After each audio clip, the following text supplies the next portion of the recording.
Hello, this is Dad. Hi, Sybil. Sybil is here. We've set the microphones up and I always forget how poor my daughter's microphone etiquette is. What? Well, you did just say hi while kind of violently rocking your head back and forth. So, in today's episode, today, to pull back the curtain, we're going to be recording a few shorter episodes. Which we will split up for you. Yeah, of course. We're banking them. We're banking some content. So you didn't actually need to know that. No. So I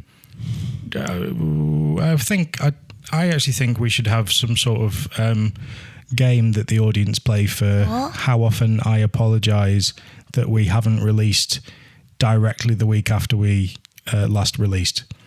But nobody cares. Yeah. So you can all, I don't know. They might like listen to it, but they don't like. They're not fussed. Comment. So other than reading, what me and Sybil really like to do. I like watching. We like watching things. Oh yeah. Do you know what I'm watching after this? It's like a rom-com, but like a parody of a rom-com by Rebel Wilson, main character. It's called what was it called? Isn't it romantic? It's so funny. I'll watch it again. I've watched it once before. It's good. It's good. Sybil's on a little Rebel Wilson one at the moment. Mm-hmm. So today we're going to be talking about our favourite film adaptations of books, or that can be film or television. An adaptation of a book for the large or small screen. Sybil is raising her index finger in the air. She's now become Marcel Marceau, the French mime. I'm going to pad for time because Sybil has left the room mid-record and she's now back because she's realised that she has another thing to talk about. Yeah. So we... which can I have 4? Yeah, I don't mind. So we've each... It's not the exact name, but... No. So we've each brought... Well, I thought we'd each brought 3. I'm 4. Sybil's brought 4, and I actually think in the message that I sent you when we were planning this, I've also sent you 4. So I'm going to look through that while you talk to us about your first pick, Sybil. Mine is like a rom-com. It's called You and Me on Vacation, or People We Meet on Vacation, which is the movie. The movie adaptation is People We Meet on Vacation. It's really good. I love it. And it's got that guy. You know that Hunger Games. No, that guy from the new Hunger Games. Like how it the origin of the Hunger Games. The Hunger Games, the prequel. Yeah. With the guy with the Snow White hair. With the blonde. That actor. The blonde guy who is going to be Snow. President Snow. So that guy, he's Alex, which is the love interest for Poppy. Poppy's she's one thing I don't really like. She's over the top quirky. They do this. I've watched a couple of rom-coms. Every single girl in it has to be over the top quirky. So there was a concept in the sort of 2000s, which was a manic pixie dream girl, and this was the idea that I'm so random and ditzy. Nobody cares. And it not actually that's not real. That's not how women do be being. Oops, I knocked over all the expensive china plates and they broke. That's quite Bridget Jones coded. Oops. Yeah, not random. Okay, so as somebody who doesn't really like... Oh, I'm so clumsy. As somebody who doesn't really like reading or watching romantic comedies or romantic stuff, can you sell it to me? Why would what would I get out of this book/film? I don't know. Oh, that bodes well, doesn't it? A nice film and a nice book. A nice film. It is good. What's nice about it? What am I going to enjoy about it? Well, what do you like? I like science fiction films or fantasy films. Is there any dwarfs in it? Why would there be? Is there an alien in it? Do I have to consider Do you like comedy? Yeah, I like comedy. That's basically the main thing about the movie. Okay. And there's like drama. Does- How am I going to sell it to you? Is the drama between two elves? No. Okay. That's fine. Shall I do my first one? Yeah, you do your first one. Right. Given my, if you're planning on turning your nose with this one, I know that you love these films, but you haven't read the books yet. So I'm picking, to be honest, I should really pick one of them, but I'm going for The Lord of the Rings. I think my favourite book, I mean, I was about 13 when I read them, and I reread The Silmarillion, which is another Tolkien Middle-earth-esque book, a few times, but I've never reread The Lord of the Rings. I only liked, when at the start it showed the backstory of how the, creature who said my precious a lot. Gollum. Or Schmeagol. Or Schmeagol. I like Schmeagol better. Who likes Gollum better? I don't know, maybe somebody who's like, I'm so twisted. My favourite character in The Lord of the Rings is Gollum. I don't know why, but in movies, most of the movies, except the movie that I'm about to watch, of course, all the movies, I just hate the main character for some reason. And I just like the side characters. Yeah, the side characters. I do think there's something to be said for side characters being slightly more interesting. I should really pick I think that's... I know, but if they were the main character, then I wouldn't like them either.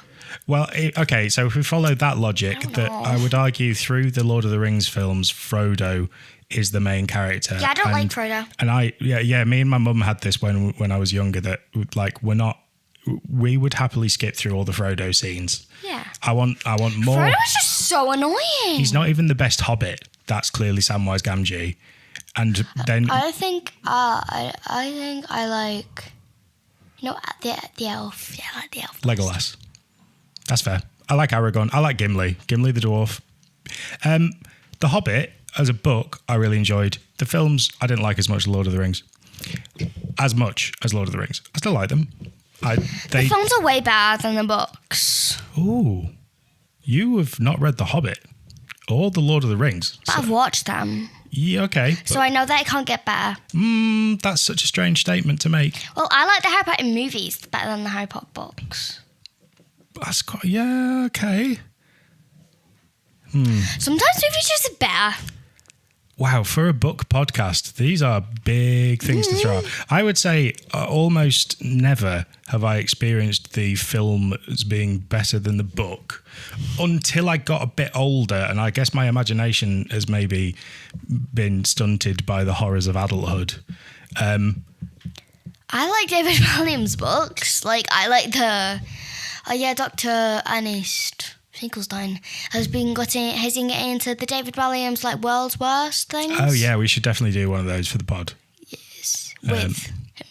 Yeah, maybe we'll do Mrs. Splat, the dinner lady. He's obsessed with that story. Yeah, it's good. It's good. So my favourite Lord of the Rings, I'm going to say The Two Towers. Favourite film and favourite book. I like Ents. Ents is good. I am no tree. I am an ent. And it's I thought it was my turn. I needed to pick from Lord of the Rings. I need to pick one of the books and one of the films, because otherwise picking a whole series feels like a cheat. Oh no, I've got. You do have it. I've got series. No, but you do. You have an actual television series, whereas mine is a series of films. Well, mine is a series of films too. Well, okay. Well, I guess you can pick your. Yeah, but you. I mean, I like the first one. You like the best. Yeah, as well. We'll go for that. Okay. What's yours next, Sybil? The Maze Runner. Absolutely the best. Yes. I mean, it hasn't got elves in. No, it's sort of sci-fi though. It is. It's it's dystopian. I mean, it's got weird spider robots. It's definitely sci-fi as well. Sci-fi dystopian. Tiny. So go on. What is it that first drew you to The Maze Runner? The actor. The actor, whatever your man's name is. Because I saw it in Love and Monsters. Yes, too. we did. We watched Love and Monsters, The first time. which is excellent. It's I would say Love and Monsters is sort of like Zombieland for kids. And when you're a bit older, we can watch Zombieland. I love Love and Monsters. Love It's so good. Okay, so let's go back to Maze Runner, which is the thing you're actually talking about. Yeah. Oh wait, there's not a book adaptation. There's not a book for Love and Monsters. Oh, maybe we could find one, but not right now. There will be. Maze Runner. I don't know why, but I like the first bit of the first book of Maze Runner. Don't know what the first book's called. I think it's just called Maze Runner. I think it's just called the Maze Runner, yeah. And then the books that follow have actual titles. Like the Scorch Trial. Yeah. Jim's Revenge. The other one. Terrence And then Strikes there's a Again. prequel. But why didn't they make the prequel into a movie? I would have loved to see that because the prequel is like showing us like how the Flare started. I guess they were too busy making like 70,000 Divergent films at that time. I mean, they know how to make prequels. They made Wonka, and that's actually quite a good movie. Oh, I didn't see that one. No. Okay, so Maze Runner. Comparison of Maze Runner. book and film. How do they compare? On the first bit, the book, but then like as I get through the movie. Now, okay, here's the thing. You watched the film before you read the book, yeah? No, I didn't. Or did you do? Oh no, because you read them at school. Yeah, I read the book at school because I had the first one in the library. But for some reason, they didn't have the two. They didn't have the two other books in the library. That's fine. We sorted them. I know, but still. So, do you think it matters in which order you do it? Like for me, I think that It does. If you watch the film after having read the book, that means that when you read the book, you were kind of, your imagination could create all of the characters for you. I remember when I was younger, and you've just mentioned the Harry Potter films, which we won't go into too much depth about because I don't really want to talk about J.K. Rowling any more than I have to. But because I read those before I saw the film, so I had a very clear idea of what the characters looked like, and it took me a while to get into the films because I was like, this isn't what they look like. And none of them sounded like Stephen Fry voicing their characters, and we had all the audiobooks read by Stephen Fry. You had the audiobooks. Why didn't you just read it? I did, but then I used to go to sleep listening to the audiobooks. I don't really like audiobooks. The thing with audiobooks and me getting to sleep while listening to them, I just get a focus on the actual audiobook. Yeah, I know what you mean. And I just don't go to sleep. What I think something that happens when you hit your mid-30s is that it doesn't. When I stick a podcast on before I go to sleep, I will normally like wake up about an hour and a half later. The podcast is finished, and it's like Spotify has decided to go to like some of Dr. Ernest Finkel's weird kids songs, and I feel like I'm in a fever dream. Like, so for example, last night I went to sleep listening to a podcast about an Albanian civil war. What? It's from a history podcast, and then I woke up like about an hour and a half later to Mika and Blippy songs because Dr. Finkel had been listening to them earlier in the day. So yeah, it's not great. So Maze Runner, The first book, definitely. First book and first film. I think on the third book, the movie. Oh, okay. Actually, the third book and movie. Just no bueno. They just get worse. Diminishing returns. It does sometimes happen. So my next one is Trainspotting. Not a series this time. What is that? Trainspotting is a brilliant book by Irvin Welsh. It deals with a lot of people that are kind of in a things that I couldn't say to an 11-year-old. What? Trainspotting has quite a lot of adult themes. Oh, I was reading that. It's about kind of like a lot of drug culture in Edinburgh or Glasgow that it's set. Why does it say train spotting then? Are there a lot of trains there? There is a reason. I think like at least some of the parts of the book are in the station in Edinburgh. And at some point they go out into the country in the film. But it's a brilliant, like when you are old enough Yeah. Are you stopping me or are you letting me carry on? Oh no, I was just a bit tired. So it's a lot of it's written in a Scottish accent, which I have a lot of time for. And actually, my one of the ones that I might mention, I'll just mention it now. No, you're doing 4, aren't you? I think so. Maybe, right? Yeah, I am. Yeah, super, right? And they're all series except You, me, and me on vacation. Yeah, so Trainspotting. I like anything that's written in a sort of interesting way. It's written in a lot of the bits are written in a Scottish accent and kind of variants of a Scottish accent as well, because it's written from different characters' points of view. You're definitely not old enough to read it now, but when you are a bit older, it's a great book and a really wonderful film with Ewan McGregor. I say wonderful, that makes it sound heartwarming. It's not heartwarming at all. They also made a very good sequel to it. Yes, go on, your turn. Okay, so Diary of a Wimpy Kid. Yeah. Which one do I like best? I haven't thought this far. Roger Crawls. Yeah, these are. There's a lot. There's a lot of these books, and we've had a lot of them in our house. I like Wrecking Ball. Okay, you could say any like collection of syllables, and I would just have to agree with you because I kind of don't remember what. Oh yeah, because we pretty much threw all of them out, and you threw Wrecking Ball out, which was like my favourite one. We didn't throw them out. We gave them away to another person that lives near us. But it was one of the ways that we got Adrian reading more was with the Wimpy Kid books, which I think is a lot of people's stories because they are. I mean, they are not for me. I am so obviously not the target market, but I do not like the writing style. It's very choppy and. Why? Do you really think an 11-year-old 11? Yeah, I guess. 11-year-old boy would be bothered to write that good? No, I think Is it?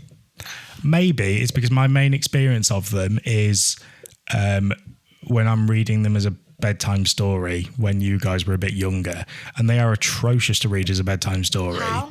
I don't think they lend themselves to being read as a bedtime story. I think they.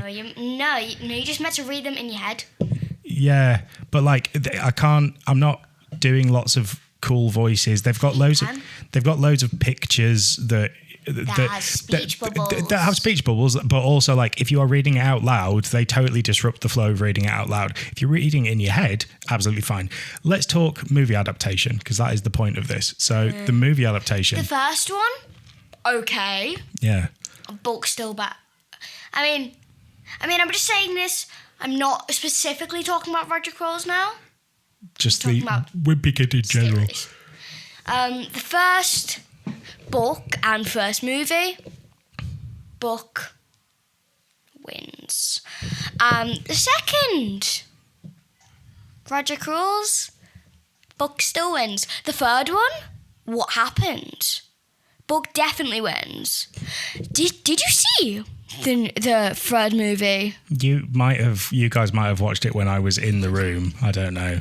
I remember They replaced the Roderick. I think they replaced everybody. Yeah, I seem to remember them replacing all the parents, and Like, why did there being a different. they replace Roderick with that?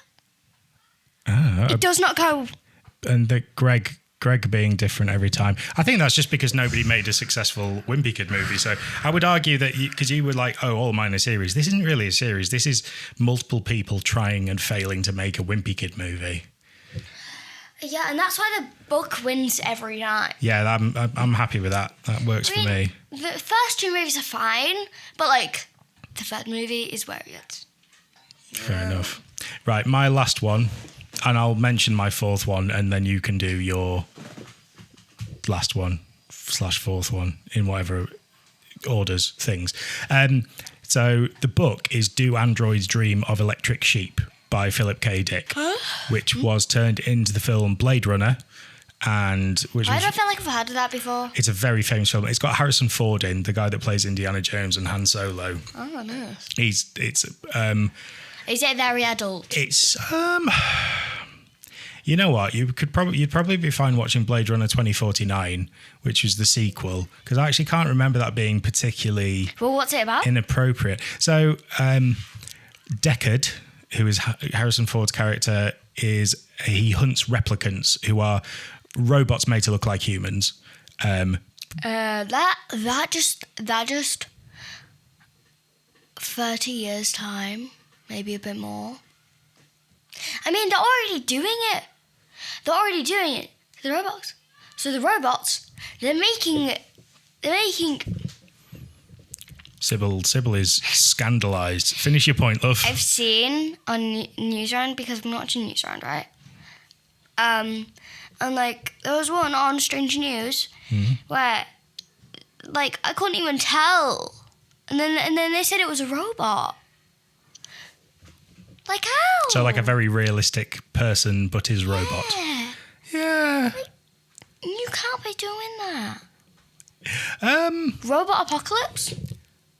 Well, fingers crossed. I mean, maybe not now, but if we keep doing this, then probably. I mean, who knows? There is so much film and literature about the idea of a robot apocalypse. This is less about a robot apocalypse in Do Androids Dream of Electric Sheep, and basically they created replicants to either fight in the army or be workers on like mining planets. Why does this remind me of the electric?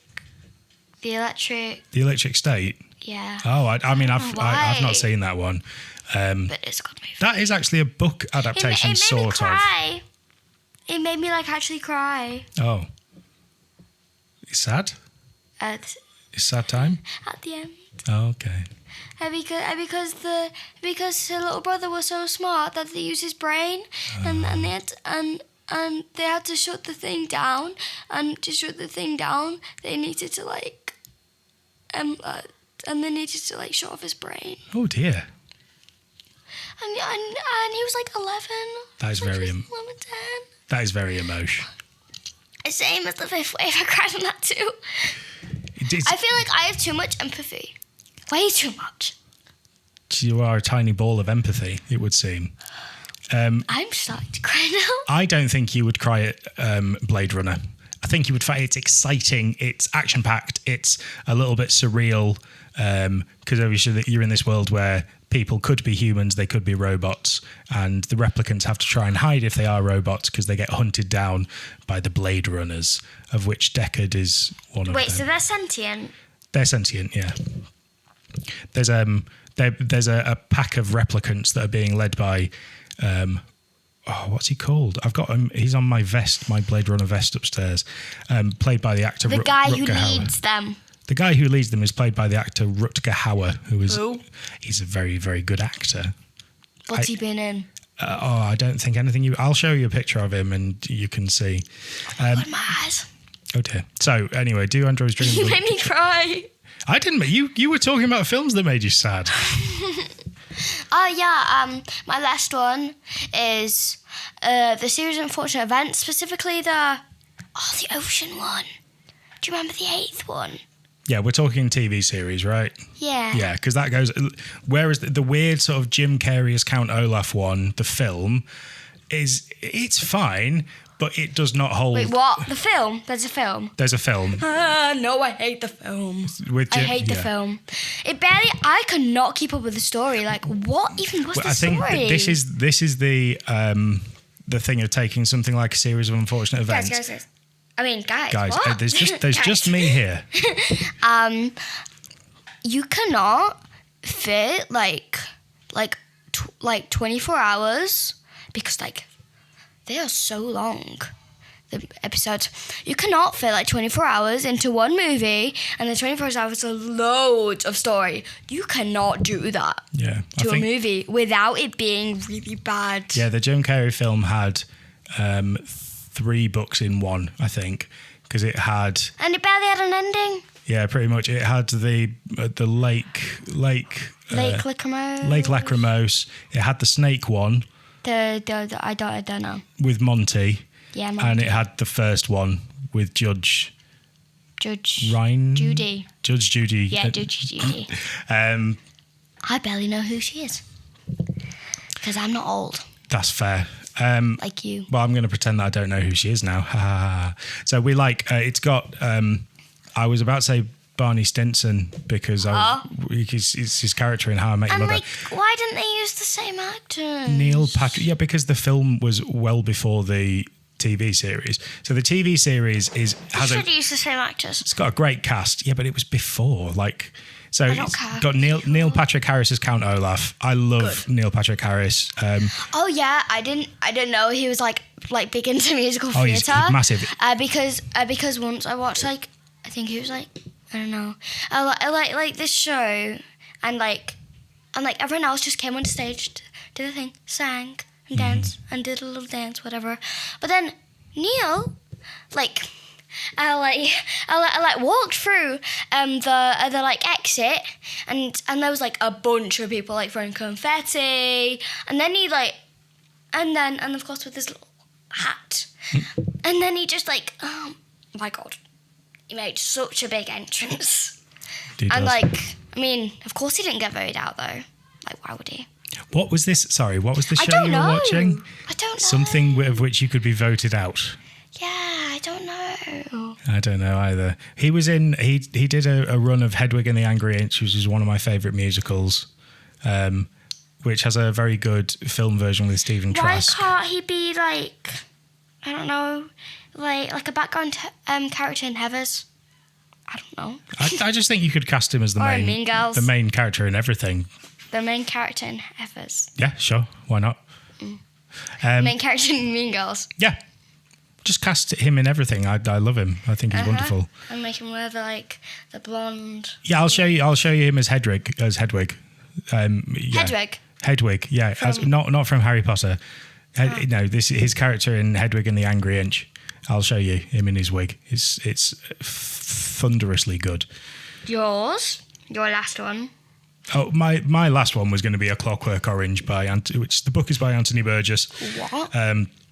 Now, Anthony Burgess created a language where he kind of took bits of, I believe it's bits of Russian, bits of English, and a sort of a mashup of different languages. Why? I think he called Volachik. I didn't research any of this because I didn't think I was going to include A Clockwork Orange, but he made this new language. It's really good. I think it's a really good book to read because you get. Is it like a dictionary? No. But you kind of get it from context clues what the character's talking about. There's enough English in there to work. So he made his own language? Sort of. That barely everyone... I would say barely anyone speaks. We made it for the book. It's because it's this kind of dystopian alternate future book. Alternate future, but what's the alternate future? I don't know. Maybe alternate future is not correct. But it's definitely a dystopian book. I think I still have a copy of it somewhere, and I need to look back over it and see if I would give the book to you. Probably not yet. So anyway, there we go. Most of my picks I wouldn't allow you to read anyway, but they're ones for the later times. Thank you very much for joining. This has actually turned into a much longer episode than I intended. We've been going for about 28 minutes. So I actually don't even think there'll be much for me to edit out. So we'll see. We've been talking too much. You can way too much, and I've been crying. You can. It's been a totes emoch podcast. We will see you next time with something else. My eyes hurt. Okay. Bye. See you later. Bye.